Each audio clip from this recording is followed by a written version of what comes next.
The non-quarterbacks, after a quick word from Epicor. Every team knows the value of hard work, of taking pride in what you build and practicing every detail to get the best results. But no one player, no matter how amazing, can do it all alone. Working together makes getting the win easier. And at Epicor, the all-stars are the hardworking manufacturers and distributors who create and deliver the things we all need, from aerospace to electrical to medical devices. Epicor ERP solutions are created by industry experts to help make every day easier. Seeing your whole supply chain is easier. Managing logistics is easier. Responding to price changes is easier. From small businesses with big dreams to growing enterprises with global visions, we'll equip you with the right tools to move forward, think ahead, and lead the way. Because as the clock ticks down, you need to make the most out of every hard-working minute. Easier doesn't cut corners. Easier finds the lane. Discover your success today with www.easierwithepicor.com. G. Bush, to start the second round, you and I were on a live stream. The Browns reportedly rejected trade offers at number 33 to select All-American linebacker Carson Schwesinger. Nailed it, out of UCLA. There it is. G, after, on the live stream, we had to do some research into who Carson Schwesinger is. Now that we've done some research, watch some tape. What are your thoughts on the Browns turning down offers to select this guy, the All-American linebacker with the 33rd pick?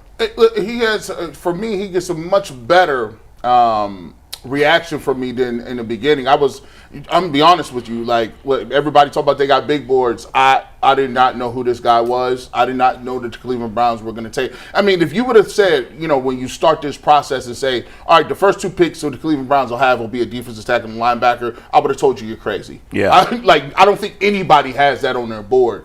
However, when you go back and look, and like a lot of people say, coaches say it all the time, I'm not married to people, I'm married to the tape. So I had to go back. I pulled all of UCLA's tapes. Now, I didn't watch every single game, but I got to a lot of his games.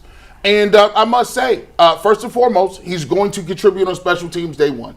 I'll just let you know that right now. You see him running down right here? He's a man-child when it comes to getting to the football. He runs down here. He was one of those guys that say he plays with his hair on fire. You can tell he is a walk-on because guys who on scholarship don't do this.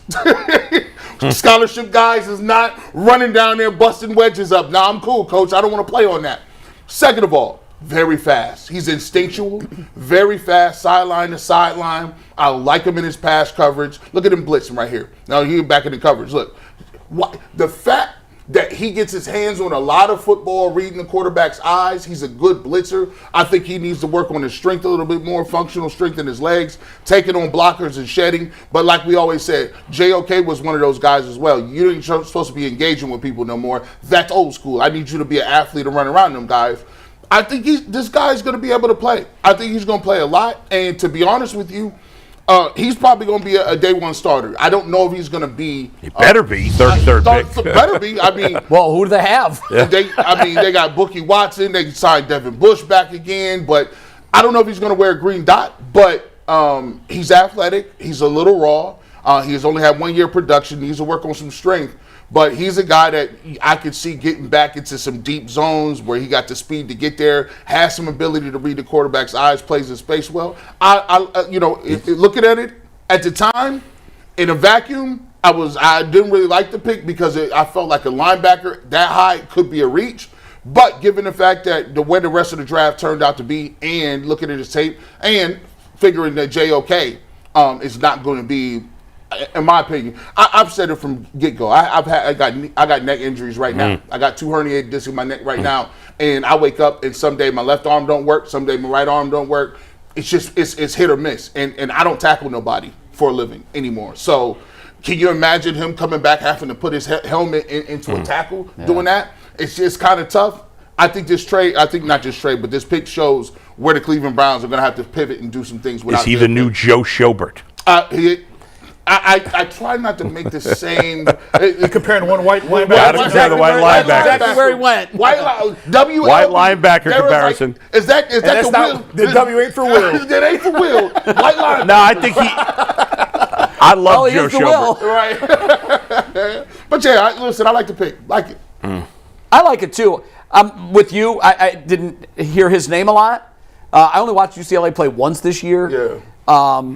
He didn't jump off the screen because I didn't remember him. Well, but like everybody, I went back and I watched his highlight tape. I saw the same things that you saw. To me, he looks a little undersized. Well, JOK is too. Yeah, I know I'd be he curious is. to put them next to each other because I looked it up. They're listed similar, 6'2", 220, 225. I don't think he's that big. Now that's the play. That's the play I like right there. JOK definitely is not 6'2", 225. So I'll be curious to see if he really is or not. I think, correct me if I'm wrong, I've always believed at linebacker, there are some great athletes that never made it in the NFL at linebacker. A lot of them played at Ohio State. Mm-hmm. And I always ask around, I'm like, what happened with this guy? He was such a great athlete. Oh, his measurables were off the chart. But this is what matters when you're a linebacker. Yeah. No football. And this. Yeah. What do you see? Because if you don't see something, you can't react to it. Doesn't matter how fast you are. Yeah. You don't know that's where you're supposed to be. This guy, to me, seems to have an off-the-chart football IQ. I went back and watched a couple of plays, and I love being able to do it frame by frame. I would watch the moment that he made his commitment, and that's fun to watch when you're on the All-22 and you see the player commit one way. Then I rewind the tape just a little bit, and I go back, and now I start looking in the backfield, the offensive backfield, and I'm like, okay, what did he see, and how long did it take him to react to that? And in many cases, I couldn't even separate with my little slide bar on the video. It was almost like he was seeing it instantaneously as it was actually happening. Yeah. And to me, that's the other ingredient that all great linebackers absolutely have to have, and it's intuition. Oh, I felt the tight end break this way. I felt that. And so even before the quarterback commits to him, I know that he's going to an open zone. I'm going there too. That part of the game is you can't teach. Like you have it, right? Or you don't. A lot of times these guys might not even grade out that well. Like I played with some guys who would just be like, "How did you know that ball was going there?" They're just like, "I just felt it. I was just there." They don't. He's not an ABC type dude. I think what they're going to do, what you set up for the defense right now, people say, how is this defense going to be better? How is this defense going to be improved? Well, Dalvin Tomlinson is not an upfield type guy. You got a guy that you look at with your first overall pick. When Mason Graham, he's lightning quick. He's going to be going forward.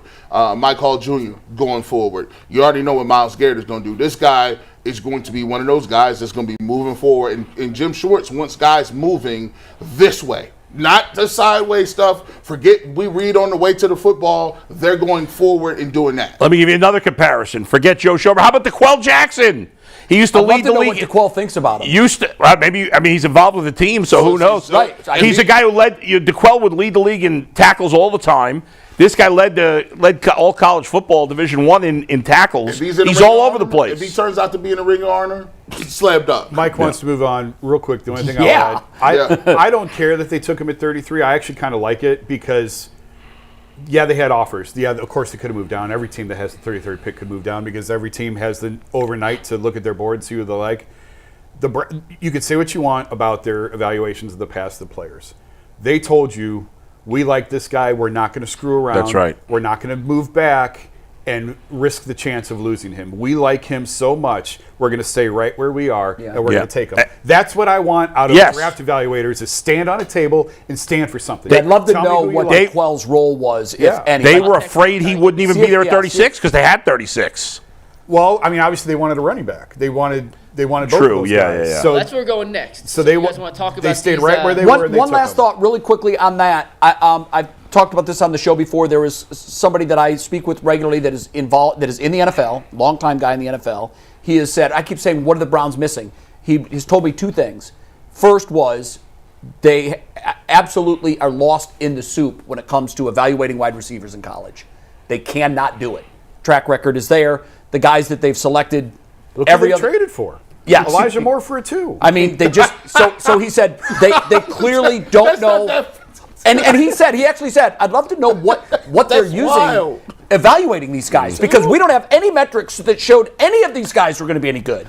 And the other thing that he always would say is their devaluation of the linebacker position is too dramatic. So, he said because league-wide it's kind of been devalued. But he said the Browns have gone even deeper than that. They think you can just take three guys off the street, put them back there, and you'll be fine.